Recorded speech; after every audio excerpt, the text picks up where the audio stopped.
So I'm gonna leave you.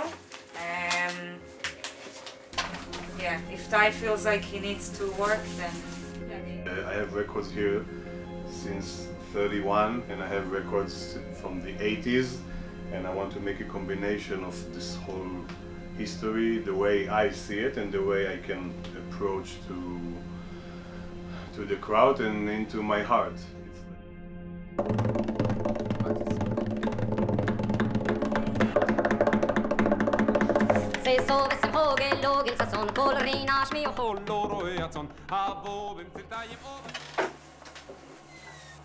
Hi, I'm Edoardo Marcarini, and I'm the Archive Project Manager for the Jewish Music Institute.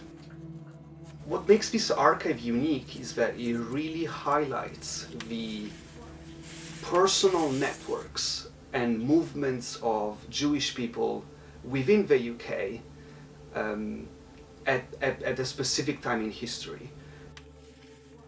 The combined effort of all of these individual actors in creating a network of Jewish culture and preserving history and telling different stories and learning from one community to another. A lot of these materials were in critical condition, some of them really badly kept. A lot of them had been thrown into boxes or Marks and Spencer's bags by families that likely at the passing of a person who had been collecting did not know what to do with these materials, and that's essentially why often these projects become important, to save and preserve what we have, even though we don't necessarily own all of the materials anymore, because some of them are not rare, available digitally. Keeping them does not make sense considering the costs that are required for them, and we only selected a boutique collection of about 400 items. There was a lot of liturgical music. There were records made by synagogues and choirs here in London, including Sephardic synagogues or the Zembel choir, and a lot of Israeli music as well, likely gifts that were brought by family.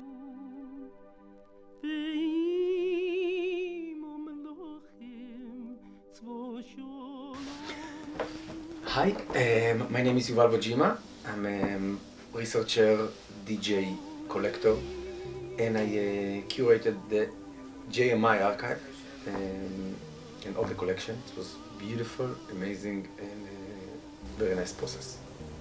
We chose records and music from the archive. We make it for 300, 400 records, shallaks and vinyl.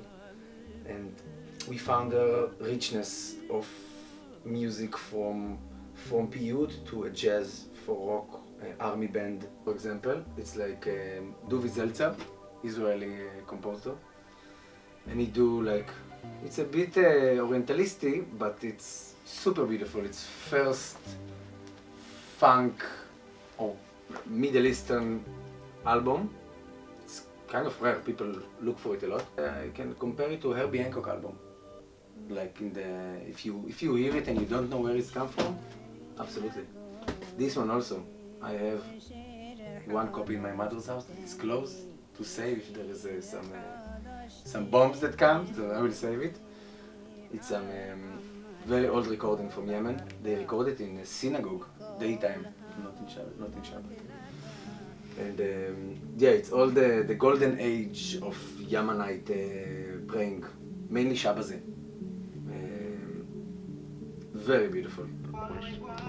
The Jewish Yemenite praying, people said that it's one of the oldest, and it's close to the Ashurim, 400 years before Christ. Now it's Shir HaShirim. Shir HaShirim,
Again, on the last bit. Oh, God.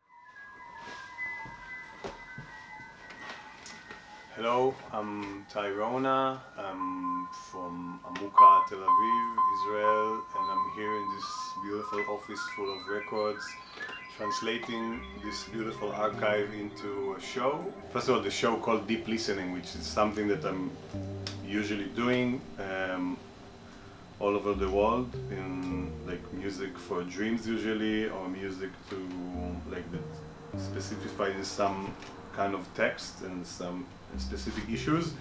So it's kind of like my game. I feel like me as a musician can give like kind of like a deep point of view to specific sound and show them from a different direction, and not the way they meant to be here.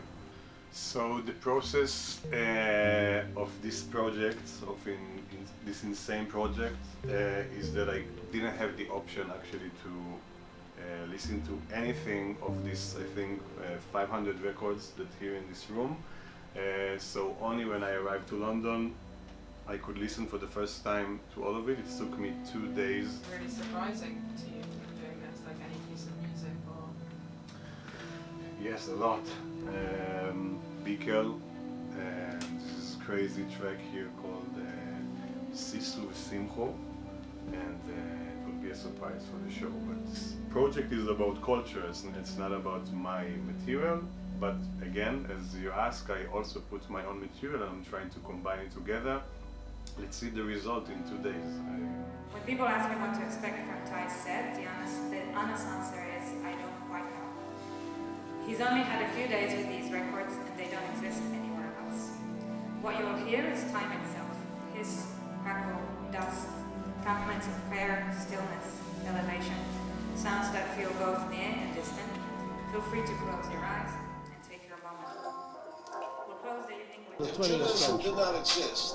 It would have to be invented. None of us can envisage in any way what the world is going to look like even 15 or 20 years from now.